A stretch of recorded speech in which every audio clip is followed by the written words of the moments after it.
Hello everyone, अगर आपको long term में वेल्थ जनरेट करनी है तो आपको फंडामेंटली स्ट्रॉन्ग स्टॉक्स में इन्वेस्ट करना चाहिए।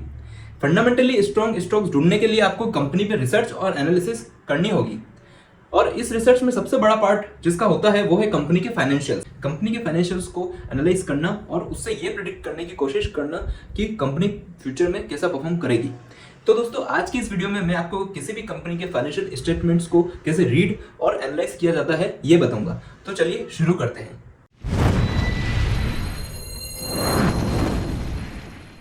अब कंपनी के फाइनेंशियल स्टेटमेंट्स हमें मिलेंगे कहाँ से?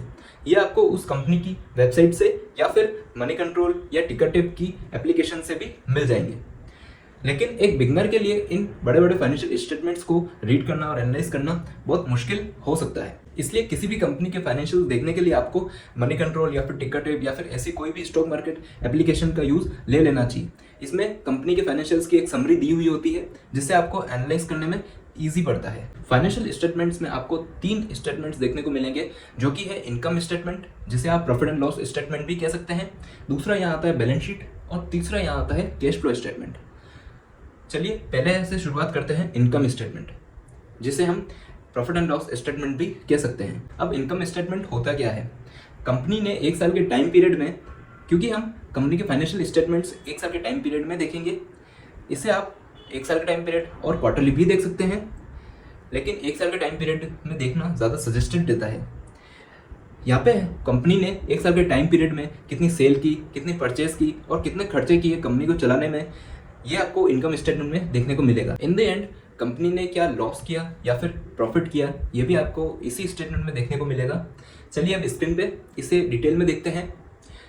ले लेते हैं हम कोई भी निफ्टी स्टॉक्स में आने वाले एक स्टॉक्स को। ये मैंने यहाँ पे मनी कंट्रोल की वेबसाइट खोली है। इसमें आप इजीली किसी भी स्टॉक को एनालाइज कर सकते हैं। इसका ट्यूटोरियल मैं ऑलरेडी आपको दे चुका हूँ, आप आई बटन में जाके उस वीडियो को देख सकते हैं। चलिए देखते हैं कि कैसे हम इसे देखें। जैसे आप सर्च बटन में जाके कोई भी स्टॉक को भी सर्च कर सकते हैं, जैसे कि इन्फोसिस भी एक निफ्टी 50 स्टॉक में आता है। निफ्टी 50 एक इंडाइसेस है। चलिए मैं अब बताता हूँ कि कैसे आपको इंडाइसेस देखने हैं। आप मार्केट में गए, इंडियन इंडाइसेस में गए, यहाँ पे आपको सब तरह के इंडाइसेस देखने को मिलेंगे जो कि इंडियन स्टॉक मार्केट में चलते हैं। यहाँ पे निफ्टी 50 में जो हमें एक कंपनी लेनी है वो हम लेते हैं आज एशियन पेंट्स। इसमें हम नीचे जाके जब आप देखोगे तो आपको फाइनेंशियल्स का एक टैब दिखेगा, उस पर क्लिक कीजिएगा। उसमें जाके आप स्टैंड अलोन पे क्लिक कीजिएगा, क्योंकि स्टैंड अलोन बैलेंस शीट या फिर इनकम स्टेटमेंट देखने का यही फ़ायदा है कि इसमें कोई भी सब्सिडरी एशियन पेंट की इंक्लूड नहीं होती है। जो एशियन पेंट का कोर बिजनेस है सिर्फ वही आपको यहाँ देखने को मिलेगा। इनकम स्टेटमेंट में क्लिक करते ही आपको क्वार्टरली, हाफ ईयरली, 9 मंथ्स और एनुअली देखने को मिलेगा। इसमें आप एनुअली पे क्लिक कीजिएगा, क्योंकि हमें 1 साल के टाइम पीरियड में इसे एनालाइज करना है। यहाँ पे आपको देखने को मिलते हैं सेल्स, परचेज और दूसरे टाइप्स के जो भी कंटेंट्स है इनकम स्टेटमेंट्स के, वो जैसा कि आप यहाँ देख पा रहे हैं। यहाँ पे आपको फर्स्ट पॉइंट सेल्स दिखती है। सेल्स हमेशा आपको बढ़ती हुई नज़र आनी चाहिए हर ईयर। अगर ऐसा नहीं है तो आप उसे डीपली एनालाइज करना होगा कि ऐसा क्यों हो रहा है कि सेल्स गिर रही है। लेकिन हम एशियन पेंट के एस्पेक्ट में देखते हैं तो यहाँ पे मार्च 2018 से मार्च 2022 तक हर साल सेल्स बढ़ती हुई नज़र आ रही है। सेकंड, यहाँ हम आते हैं other income. Other income company को तब होती है जब उसके जो मेन बिज़नेस है, जो कि एशियन पेंट का पेंट का बिज़नेस है, उसके अलावा अगर कुछ ये कोई ऐसा ऑपरेशन करते हैं बिज़नेस का, उससे जो इनकम होती है तो उसे अदर इनकम में हम इंक्लूड करते हैं। जैसे कि कंपनी ने कोई अपनी एक असेट बेची तो यहाँ पे जो प्रॉफिट हुआ वो यहाँ अदर इनकम में आएगा। ऐसे ही कुछ रेंट इनकम्स हो गई, या फिर कोई ऐसी इनकम जो कि रेगुलर ऑपरेशन की इनकम नहीं है। फिर हम आते हैं यहाँ पे टोटल इनकम, जो कि सेल्स और अदर इनकम को प्लस करके आती है। यहाँ पे नेक्स्ट जो आता है वो है टोटल एक्सपेंडिचर। यहाँ पे हमको ये देखना है कि टोटल एक्सपेंडिचर उसी एस्पेक्ट में बढ़ने चाहिए जिस एस्पेक्ट में सेल बढ़ रही है। अगर यहाँ पे सेल ना बढ़ते हुए और एक्सपेंसेस बढ़ते हुए दिख रहे हो तो फिर ये एक अलार्मिंग सिचुएशन है उस कंपनी के लिए। क्योंकि इसे आप अगर आप लॉजिकली सोचेंगे कि जब सेल्स बढ़ती है तो उसके एस्पेक्ट में एक्सपेंसेस भी बढ़ेंगे और हमें मैन पावर लगानी पड़ेगी, तो हमें उन्हें सैलरीज भी देनी पड़ेगी। लेकिन अगर सेल्स ही नहीं बढ़ रही है और एक्सपेंसेस बढ़ रहे हैं तो यहाँ पे कंपनी कहीं ना कहीं लैग कर रही है। फिर हम आते हैं ईबिट, जिसे हम फुल फॉर्म में कहते हैं earning before interest and tax. ये वो अर्निंग है जिसे हम टैक्स और इंटरेस्ट देने से पहले कैलकुलेट करते हैं। तो यहाँ पे भी ये अर्निंग हर साल बढ़ती हुई नज़र आनी चाहिए, तो ये कंपनी के लिए गुड पोजीशन होती है। फिर आता है इंटरेस्ट एंड टैक्सेस, जो कि हमें देना होता है सामने वाले को। इंटरेस्ट जो कि कंपनी को लोन्स पे देना होता है या फिर हमने अपने अनसिक्योर्ड लोन्स पे देना होता है।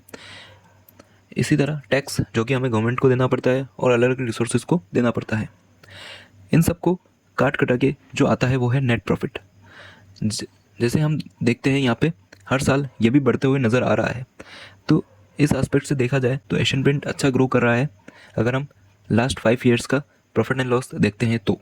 अब हम आते हैं बैलेंस शीट पर। प्रॉफिट एंड लॉस स्टेटमेंट हमें बताता है कि कंपनी ने क्या क्या खर्चे किए, क्या क्या सेल की और कितना प्रॉफिट एंड लॉस किया। लेकिन बैलेंस शीट हमें एक पर्टिकुलर डेट पे यह बताता है कि कंपनी के क्या क्या असेट हैं और कंपनी के क्या क्या लायबिलिटीज़ हैं। चलिए स्क्रीन पे और इसे भी हम देखते हैं कि क्या क्या है इसमें। यहाँ पे मैंने बैलेंस शीट ओपन की है। जैसे कि आप देख पा रहे हैं ये भी ईयरली बेसिस पर है। जैसा हमने इनकम स्टेटमेंट में समझा कि एक साल में कंपनी ने कितने खर्चे किए, कितनी सेल की, कितनी परचेज़ की, यहाँ पे बैलेंस शीट एक पर्टिकुलर डेट पे कंपनी के पास कितनी असेट्स है और लायबिलिटीज़ है, ये हमें बैलेंस शीट में देखने को मिलता है। असेट माने कि कंपनी के पास कितनी लैंड एंड बिल्डिंग है, कितनी मशीनरीज है, कितनी इन्वेंट्री है, ये देखने को मिलता है। और लायबिलिटीज़ में कंपनी को कितना मार्केट में देना है, लाइक लोन्स कितने हैं और कंपनी के पास जो चीज़ नहीं है उसका कंपनी को कितने टाइम में देना है, वो सब हमें बैलेंस शीट में दिखता है। चलिए शुरुआत करते हैं इक्विटीज़ एंड लायबिलिटीज़ से। फर्स्ट आपको दिखेगा शेयर कैपिटल। शेयर कैपिटल वो कैपिटल होती है जो कि शेयर होल्डर्स के पास होती है, लाइक प्रमोटर्स होल्डिंग। इसमें आप देखेंगे कि 95 कंसिस्टेंट है। This is good thing for consistent years, क्योंकि ये हर साल एक ही एक नंबर में है। अगर ये कम होती है तो हमें देखना होगा कि ये क्यों कम हो रही है। रिजर्व एंड सरप्लस, इसमें हम देखेंगे रिजर्व एंड सरप्लस तब बनते हैं जब प्रॉफिट्स कंपनी ने नहीं बांटे हों या फिर उसका कोई परसेंटेज रिजर्व में रख दिया हो for future growth. Like company के आगे कोई प्रोजेक्ट्स होने वाले हैं तो इसी रिजर्व में से वो पैसा रेज होगा पहले, फिर वो लोन लेने जाएगी कंपनी बाहर, अगर वो पैसा कम पड़ता है तो।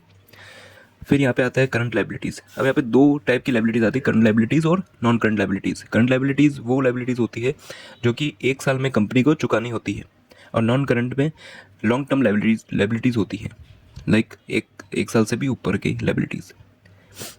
इसमें आप देखेंगे कि कंसिस्टेंसी बढ़ रही है। अगर ये बढ़ रहा है तो आपको सेल भी देखनी होगी कि प्रॉफिट एंड लॉस में सेल भी बढ़ रही है या नहीं बढ़ रही है, क्योंकि लोन लेके हमें सेल ही तो बढ़ानी है कंपनी की।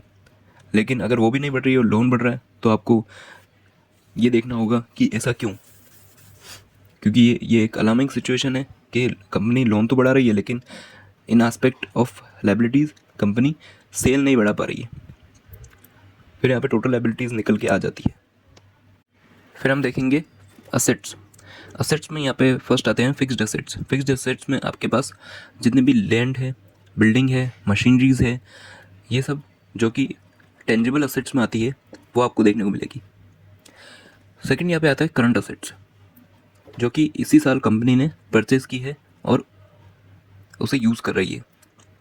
इसी तरह यहाँ पे टोटल असेट्स निकल के आ जाती है। ये भी आपको कंसिस्टेंसी से बढ़ती हुई नज़र आनी चाहिए, तो ये एक अच्छी सिचुएशन है कंपनी के लिए। तो चलिए दोस्तों, आज के लिए बस इतना ही।